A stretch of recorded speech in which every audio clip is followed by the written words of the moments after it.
Finally, Dazzler 1, X-Men 130 off the list. Have we moved past Taylor Swift's spec? Not at all. This list is bananas. Let's take a look at what's on here. Up next, we're going to take a look at the cover price top 10 for this week on this video from Bronzeville Comics.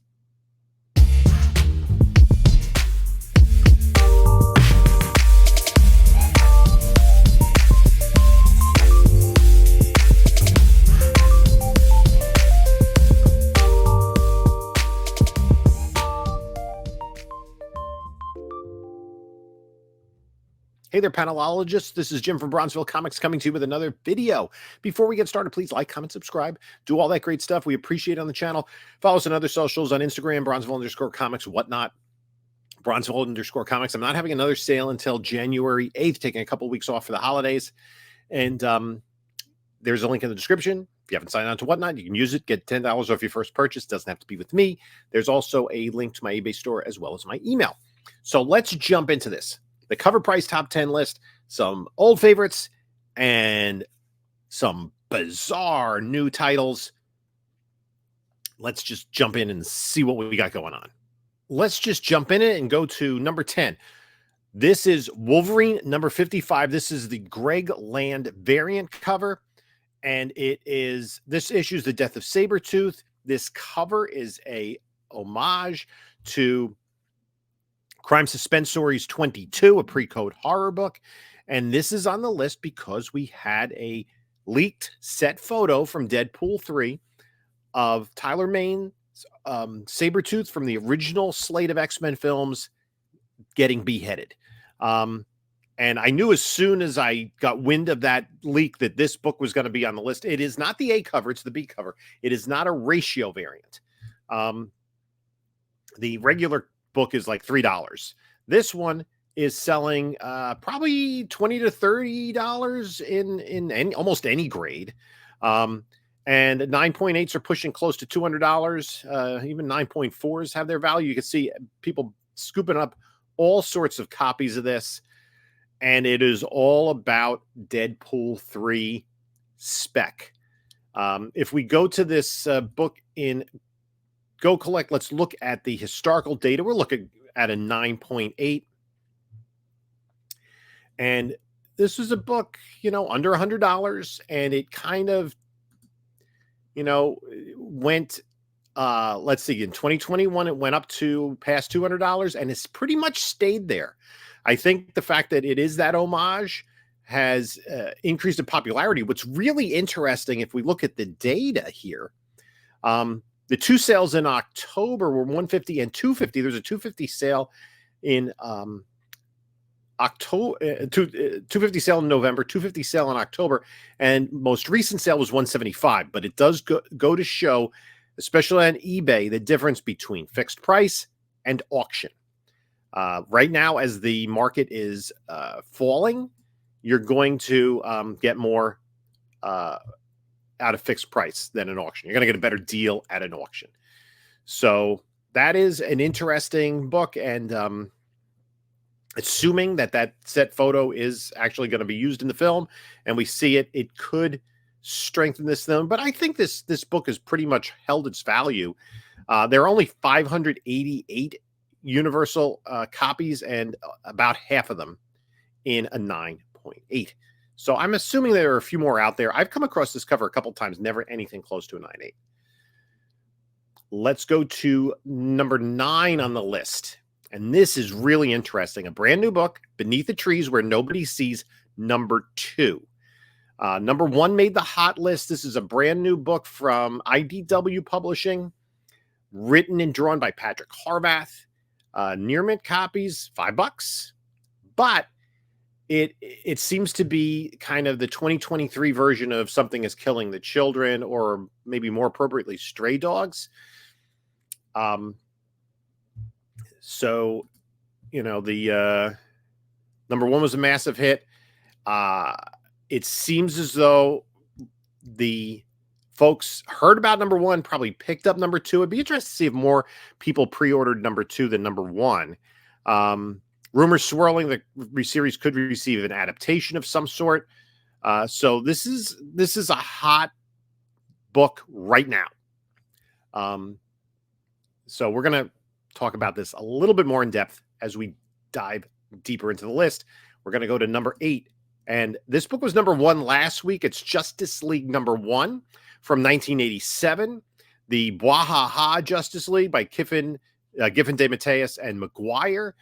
And this has the first appearance of Maxwell Lord. Reports are that Sean Gunn, the brother of James Gunn, who we've seen in a lot of James Gunn's properties, I think most recently playing Kraglin in the Guardians of the Galaxy films, is going to portray Maxwell Lord, a role that Pedro Pascal had taken up the helm of in Wonder Woman 1984. Let's take a look at the values of this book. It's getting close to $20 in high grade, and it is selling quite a bit, about $200 in a 9.8. If we look at 9.8 sales, there are 921 on the census. Only 41% are 9.8s. Again, it's a book from 1987, so really you should, if you want a graded copy, it should be a 9.8. And if we look at the sold prices, it has been kind of a slow climber over the years. Now, I mean, it had a big dip, and then it jumped up in January of this year, up to $200, and then it went way down to $76. And now the last few sales are in the kind of $150 to $200 range. One of the interesting things is, Sean Gunn, he played Weasel in the Suicide Squad films. He's going to also, there was one other role that he did. G.I. Robot. He's going to also do in Creature Commandos as well as Weasel. And I was actually surprised to see him in an episode of The Marvelous Mrs. Maisel, because he played a completely different character, much more clean cut than obviously Kraglin. And it took me a moment to realize that it was Sean Gunn. Interesting thing, of course, the star of Mrs. Maisel is Rachel Brosnahan, who will be portraying Lois Lane. So maybe that's the entree that helped Rachel Brosnahan, the connection that she had worked with Sean. And maybe, it wasn't like she was an unknown actress, though. She's a big name. And I'm looking forward to her Lois Lane portrayal. And it'd be interesting to see how they're going to incorporate Maxwell Lord in the storyline. I think kind of with probably him and Waller in the background of a lot of these stories. It's going to be interesting to see how James Gunn sets the pieces in motion of telling a bigger story within the DCU. But this book, it is a pretty prevalent book, even though a lot of them haven't been graded. You could probably find them. I would say I could probably find this at a show for less than $20. Unless people have really been paying attention to this list, they might move it up. So let's go to, this book's been on there hotly recently. This is Godzilla number 1.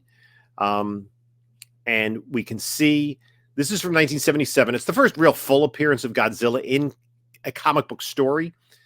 He had previous appearances in Life with Archie, I believe, and a Monster magazine, which were stills from a movie. But this is the first Godzilla story. Near mint copies, even selling for over $100. I just picked up I had sold a 9.8 for $425, and I just picked up another really sharp copy. I have to see if it's a candidate, but the mid 400s are kind of where the 9.8s sit right now. Godzilla's a really hot property. You see there are 3,000 graded, only a fifth of them are 9.8s, and that's not unusual for a book from 1977. It's still going to hold value elsewhere in the 9s. But we can see, I think that was my sale right here. For $425, I gave somebody a nice little discount, and it's been jumping into the 400s. $550 somebody bought it for. Why didn't they buy my copy for $550, for crying out loud? Anyway, we can see if we look at the history of this book, it was kind of hovering, pre-comic boom in the 100s, and then it shot up to $700. and it kind of stayed in that $600 stratosphere for quite a while, dipped a little bit, and has had this recent jump. There's also the Apple Plus series. There's more coming on the movie front with Godzilla. So this is just one of those intellectual properties that is really popular right now for a character that's been around for nearly 70 years in film. Let's go to number 6 on the list. And this is X-Men Adventures 1, the adaptation of the animated series. The new series, when is the new series coming out? It is going to be very soon. I believe it's right after Echoes, so either in January or early February, maybe.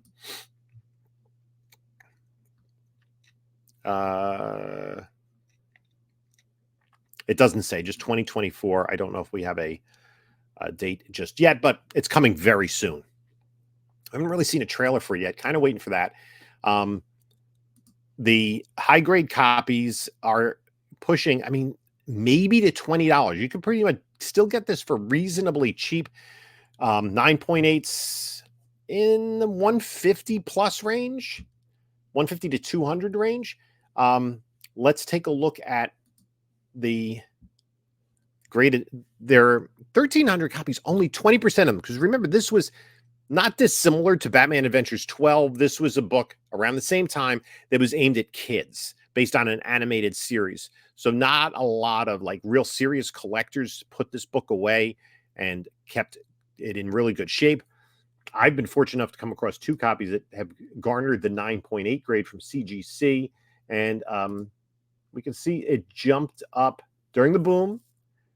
It was prior a sub $100 book, peaked at $430-ish, came back down, and has kind of been holding its value. We know the series is coming. We've known that for a while. I would be interested to see what happens with this once we get potentially a trailer for the series. So I think there's still a little more growth in this book. As I said, I have 2 9/8s. Probably should list them soon. Okay. So let's go to number 5 on the list. And a book that we mentioned earlier. This is issue number 1 of Beneath the Trees Where Nobody Sees. This kind of, somebody said, like Richard Scarry meets, American Psycho or something. The second print has just come out. I did pick up a copy of that and read it. It's an interesting read because there is a little bit of a mystery left in issue number 1. And the art style, kind of this very soft watercolor style, is quite a juxtaposition between the subject matter of the book. But this has been on fire. And if we look at, we finally have, and I find this interesting, finally have a 9/8 that has come to market. Only, according to Go Collect, only 2 of these have sold. Obviously, what do we have? We have 19 on the census. 17 of the 19 are 9.8s. 130 and 80. So, I mean, there are going to be more to come. This may be worth getting a copy, sitting on it, maybe even, how about this? Maybe even reading it, seeing if you like it. If you're not into violent serial killer stuff, you may want to avoid it. It is kind of crazy. And it presents the violence in a very matter-of-fact manner. And again, with the watercolor, it is an interesting storytelling choice. So I might continue to pick this series up. Again, long term, not sure of the value. People like who enjoy the series, and we've heard this before. It's going to be optioned by Netflix or whatever.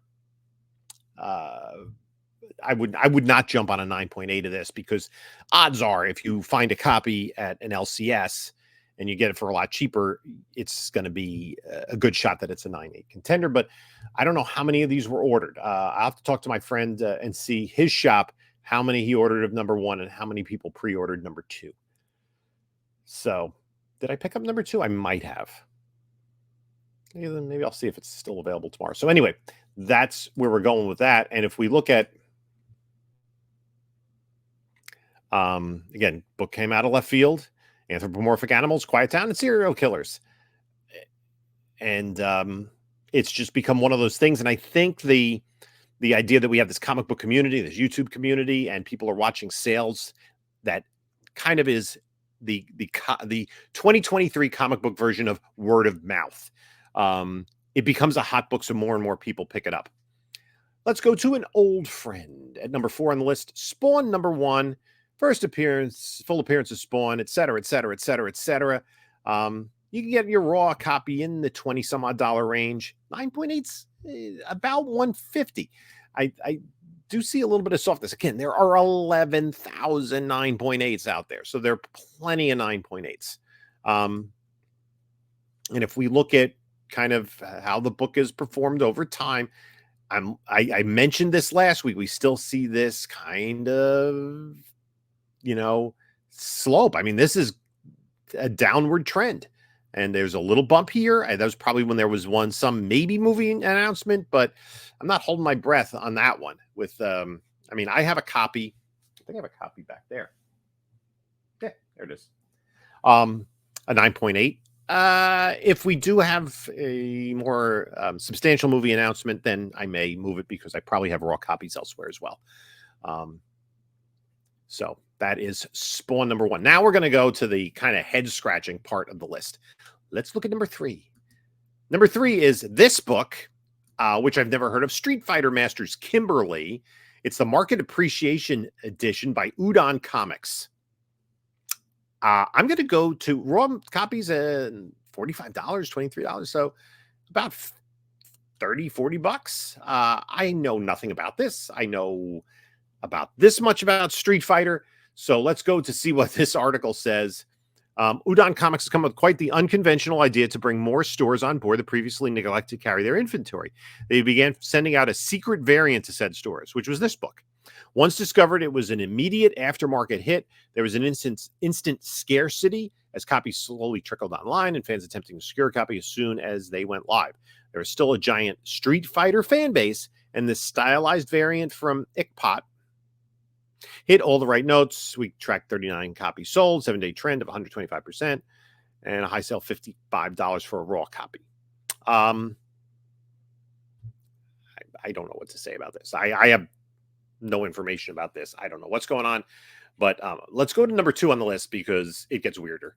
And it is Taylor Swift. This Femforce Taylor Swift, the Pablo Martinena eBay Dazzler number 1 homage, selling for about $20. If we look at the variants, there are a lot of them. I don't know.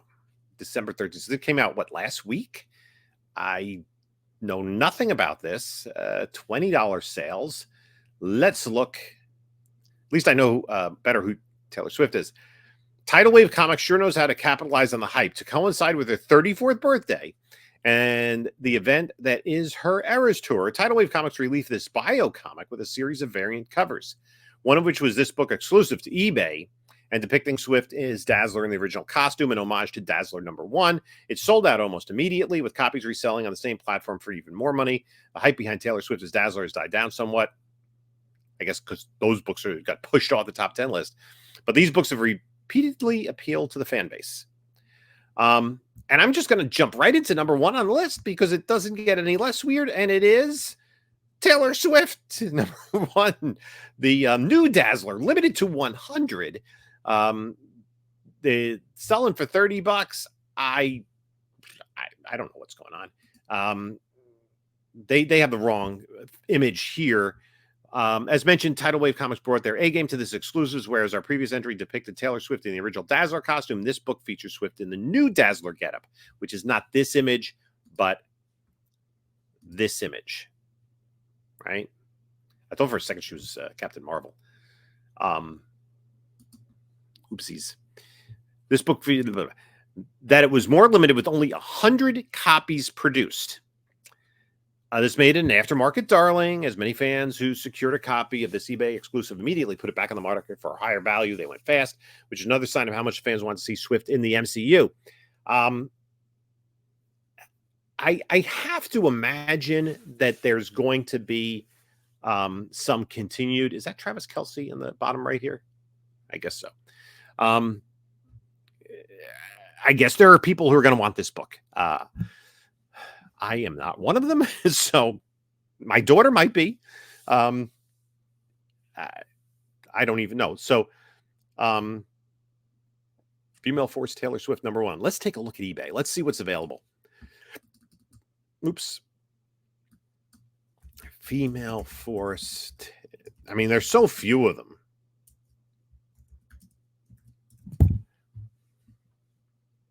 $200. $50 for this one, $200 for that one. I mean, with 100 copies, we always see 2 on eBay. $16 for this one. Somebody sold 40 of them. This is a different variant. I'm sorry. That's a different homage variant. So let's see if we have any more recent sold listings. Yeah, sold for $204.39. And these two sold for $19 on December 14th. And then they're going for $200. I'm not even gonna. I don't know. If you have any information on this, just put something in the comments, because I'm out of words. I don't know what to make of these books. It's a very niche collectible. It's going to be more, I think, as end consumers, more collected by Taylor Swift fans who just want a piece of Taylor Swift merchandise that may also be comic book fans. So I'm going to leave it at that. Let's look at the runners up, and we have this Batmite special. Stray Dogs #1, which was on the list last week, drops to the secondary list. Then ASM 300, Venom Lethal Protector. I sell them $148.50. I should put my other one up there. The Arthur Adams variant, Dazzler #1, New Mutants 98, Punisher Unlimited Series #1. It's interesting that this book is more selling more rapidly than the limited series, which is his first book. And then this Mad Max Fury Road, the news that Anya Taylor-Joy is going to be starring in a prequel to the Fury Road movie as Furiosa. And then #20, Monster in My Pocket. I'm interested in this book only because we looked and there was only one 9.8 on the census. Probably not enough time for any more to get out there. 9.2 sold for $21. So I'm just going to check out to see if we've had any. It's probably going to be a couple more weeks before we see any more books pop on the census. Again, only 2 sales, and 8 copies, 198. I'm kind of interested to see how that changes, because I have to imagine there's somebody's like, holy crud, I have a Monster in My Pocket #1 sitting somewhere in a box. But I've never seen that book before. So that's it for the list. Let me know what you think. What's going on with those Taylor Swift comic books? Taylor Swift #1 and 2 on the list, and it's neither Dazzler 1 nor X-Men 130. I don't know what to make of it. Maybe just Taylor Swift. She's going to take over the NFL. She's going to take over comic bookdom. She'll be running everything, and she's only a year away from being old enough to be president. So I don't know what to expect anymore. So I'm out of words. If you want more words from me, you can take a look at a couple of my other videos here. Please leave a comment below. And this is Jim saying, until next time, enjoy your comics.